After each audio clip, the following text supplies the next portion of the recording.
ఓం నమః శివాయ. ఓం నమో నారాయణాయ.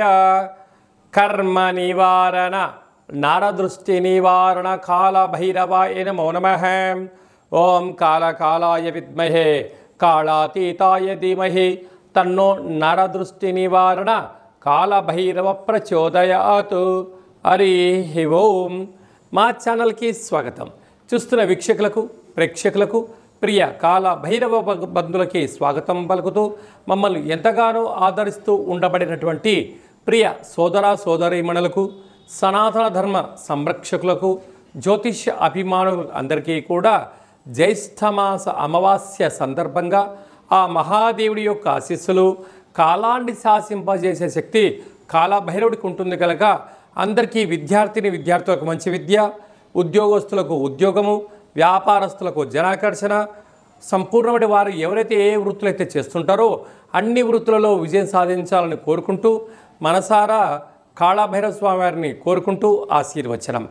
16/6/2025 నుండి 30/6/2025 వరకు పుట్టినటువంటి వారందరికీ కూడా ముందస్తుగా జన్మదిన శుభాకాంక్షలు. గతంలో వివాహం చేసుకున్న వారికి వివాహ వార్షికోత్సవ శుభాకాంక్షలు. ద్వాదశ రాశుల్లో గ్రహ గమనాన్ని ఒకసారి వీక్షింపచేద్దాం.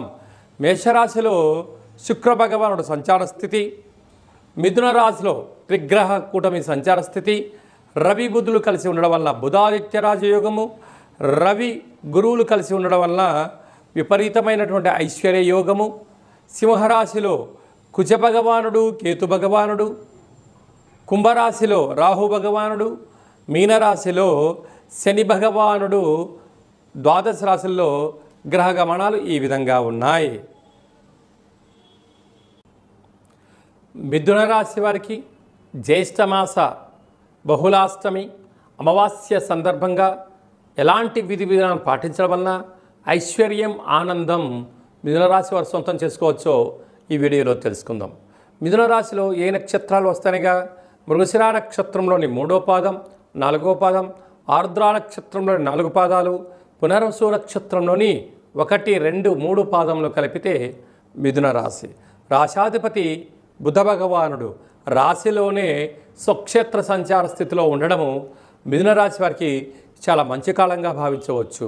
ఆత్మకారకుడు రవి, బుద్ధికారకుడు బుధుడు కలిసి ఉండడం వలన బుధాదిత్య రాజయోగము అంటారు. కనుక ఏదైతే పనులు చేస్తున్నారో ఇంట్లో వారి యొక్క సహాయ సహకారాలు, సమాజంలో బంధుమిత్రుల యొక్క ఆలోచనలు, బ్యాంకు యొక్క లావాదేవీలు, ప్రభుత్వం యొక్క పరిస్థితులు మీకు అనుకూలించే యోగ్యత ఉంది.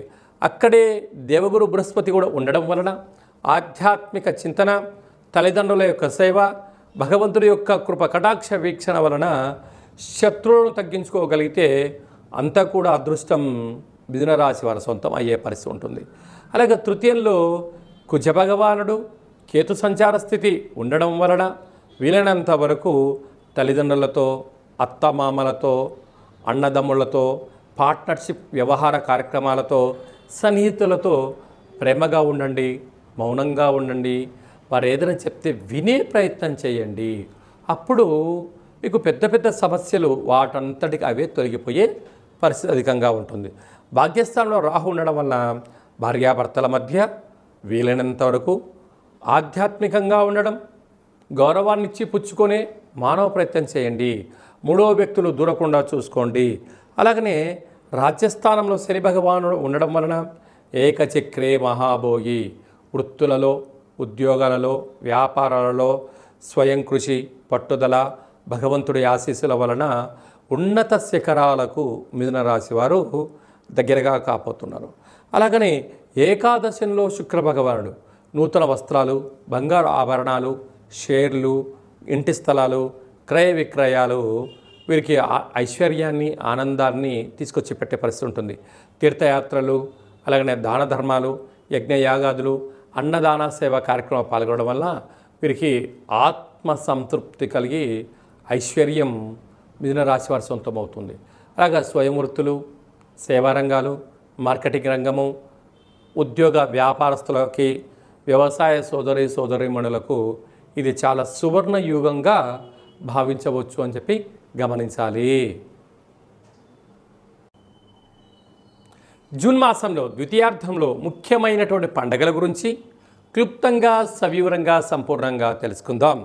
19వ తారీఖున జ్యేష్ఠమాస బహుళపక్ష అమావాస్య, అక్కడ విశేషంగా ఉత్తరాభాద్ర నక్షత్ర సందర్భంగా, మరియు 25వ తారీఖు 6/2025 జ్యేష్ఠమాస బహుళ అమావాస్య, అక్కడ బుధవారం రావడము, మృగశిర నక్షత్రము, ఆర్ద్ర నక్షత్ర సందర్భంగా మనము వీలైనంత వరకు స్వామివారి యొక్క స్మరణ ధ్యానము, ఇంట్లో ఒక కూష్మాండ దీపాన్ని లేక నారికేల దీపాన్ని లేకపోతే నింబకుసుమ దీపాన్ని ఏర్పాటు చేసుకొని గతించిన పెద్దవారిని స్మరించి వారి పేరు పైన కాకి పక్షిరాజా వారికి కానీ, సునకపు మహారాజు గారికి కానీ, బ్రాహ్మణుడికి కానీ యథాశక్తిగా దానం చేయడం వలన సంపూర్ణంగా కాలాన్ని శాసింపజేసే శక్తి కాలభైరవుడికి ఉంటుంది. కనుక మనం ఏదైతే అనుకుంటున్నామో అన్నింటా విజయం మన సొంతం అవుతుందని చెప్పి గమనించాలి. అలాగే కుదరలేనటువంటి వారందరూ ఈ కింది నెంబర్ సంప్రదించినట్లయితే మీ గోత్రనామాలతో కాళభైరవ స్వామి యొక్క పూజ, అభిషేకము, హోమము, అలాగా కూష్మాండ దీపాన్ని ఏర్పాటు చేయించి మీకు వీడియో కాల్లో కూడా చూపించడం జరుగుతుందని చెప్పి కూడా గమనించాలి. ఇంకనూ మనం విజయం సాధించగలగాలి అన్నట్లయితే ఈ యొక్క పాత్ర కంచు పాత్ర అంటారు. అంటే ఈ పాత్రలో విశేషమైనటువంటి యంత్రాలను అచ్చు వేయడం జరిగింది.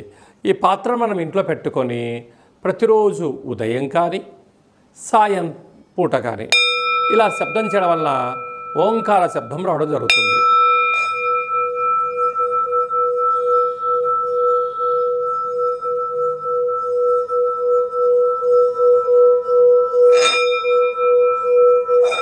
ఇలా శబ్ద తరంగాలను సృష్టించడం వలన మనిషి శరీరంలో ఉండబడిన చక్రాలు వికసింపచేయడం, ఇంట్లో ఉండబడినటువంటి దరిద్ర దేవత బయటికి వెళ్ళిపోవడం, లక్ష్మీదేవి గళ్ళు గళ్ళు అంటూ ఇంటికి రావడం, మనం అనుకున్న అన్ని పనులు కూడా కాలభైరవుడు విజయం సాధిస్తాడని చెప్పి గమనించాలి. ఈ అక్షయ పాత్రతో పాటు ఒక కాలభైరవ స్వామి యొక్క పూజ, 27 రకాల వస్తువులతో దిష్టి తీయించి ఇక ఐశ్వర్యానికి ఆనందంగా స్వాగతం పలికించడానికి అన్ని ఏర్పాట్లు చేస్తారు అని చెప్పి గమనించాలి. ఆసక్తి గలవారు ఈ కింది నెంబర్ సంప్రదించి అక్షయ పాత్రను సొంతం చేసుకోవచ్చు. అలాగనే మీ వ్యక్తిగత జాతకం తెలుసుకోవాలనుకుంటున్నారా? మీ పేరు, పుట్టినటువంటి తేదీ, నెల, సంవత్సరం, సమయం మీరు రాసి పంపించినట్లయితే మీకు 100 సంవత్సరాల జాతకాన్ని రాసి పంపించి పుట్టినప్పుడు గ్రహ గమనాలు ఎలా ఉన్నాయి, ప్రస్తుతం ఎలా ఉంటున్నాయి, భవిష్యత్తులో ఎలా ఉండబోతున్నాయో సవివరంగా సంపూర్ణంగా తెలియజేయడం జరుగుతుందని చెప్పి గమనించాలి. మన దేవాలయంలో ఎవరైతే జాతకం చెప్పించుకుంటారో వారందరి యొక్క పేరు పైనను కాలభైరవ స్వామి యొక్క అర్చన, అభిషేక, హోమ కార్యక్రమాల్లో వాళ్ళ గోత్రనామాలను కూడా చెప్పడం జరుగుతుందని చెప్పి కూడా గమనించాలి. అలాగనే వివాహమైన దంపతులు తరచుగా గొడవపోవడం, ఎవరికి వారే యమునా తీరే అన్నట్టు పరిస్థితి ఉంటుంది. అలా కాకుండా జాతకంలో ఎలాంటి ఇబ్బందులు ఉన్నాయి, స్వల్పమైనటువంటి చేర్పులు మార్పుల వలన ఆ దంపతులు అన్యోన్యంగా ఉండడానికి ఆధ్యాత్మిక సలహాలు సూచనలు ఇవ్వడం కూడా జరుగుతూ ఉంటుంది. పుట్టినటువంటి చిన్నపిల్లలు ఎలాంటి ఆధ్యాత్మిక నామాలు పెట్టుకోవాలో మీకు తెలియచేయడం కూడా జరుగుతుంది.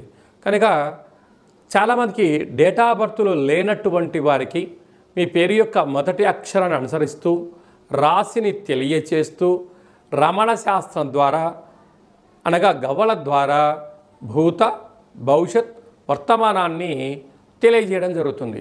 జాతకము అనగా జీవితంలో జరగబోయేటువంటి వాటిని ముందస్తుగా తెలుసుకొని గతంలో చేసిన తప్పులు మనం ఇకపై నుంచి చేయకుండా పూర్ణిమ తిథి యందు ఏం చేయొచ్చు, అమావాస్య తిథి యందు ఏమి చేయకూడదో తెలుసుకోవడమే జాతక విశ్లేషణ. అదే కాకుండా కాలభైరవ స్వామి అనగానే కాలాన్ని శాసింపజేసే శక్తి కాలభైరవుడికి ఉంటుంది. స్మరణ, ధ్యానము, దీపము, అర్చన కార్యక్రమం వలన అన్నింటా భగవంతుడు మనల్ని ముందర ఉంటూ విజయాన్ని సాధిస్తూ జీవితంలో ఉండబడిన అష్ట కష్టాలను అన్నిటిని కూడా దూరం చేస్తూ ఐశ్వర్యానికి దగ్గర చేస్తూ మన జీవితాన్ని ఐశ్వర్యమయం చేసే శక్తి కాలభైరవ స్వామికి ఉంటుందని చెప్పి కూడా గమనిద్దాం. స్వామివారిని స్మరిద్దాం, ధ్యానిద్దాం. ఐశ్వర్యానికి, ఆనందానికి మనమే కేంద్ర బిందువులు అవుదామని చెప్పి కూడా గమనించాలి. అందరికీ శుభం, జయం, లాభం జరగాలని కోరుకుంటూ ఆశీర్వచనం. ఓం శతమానం భవతి శతాయ పురుష సతేంద్రియ ఆయుష్యేవేంద్రియే ప్రతిష్టతి. ధనం ధాన్యం బహుపుత్రలాభం శత సంవత్సరం దీర్ఘమాయు. సర్వే జనా సుఖినో భవంతు. లోకా సమస్తా సుఖినో భవంతు. సర్వం కాళభైరవ దేవతార్పణమస్తు. హరి ఓం. ఈ వీడియో మీకు నచ్చినట్టయితే లైక్ చేయండి, షేర్ చేయండి, మా ఛానల్ని సబ్స్క్రైబ్ చేసుకోండి. మేము చేస్తున్న ఆధ్యాత్మిక వీడియోలు అందరికన్నా ముందుగా మీరు తెలుసుకోవాలి, చూడాలి అన్నట్లయితే గంట సింబల్ ప్రెస్ చేయండి. పైన ఆల్ అనే బటన్ కూడా ప్రెస్ చేయండి. ఈ భక్తి సమాచారాన్ని భగవద్బంధువులకు, మిత్రులకు, స్నేహితులకు చేరవేయండి. కాళభైరవ స్వామి ఆశీస్సులు పొందండి.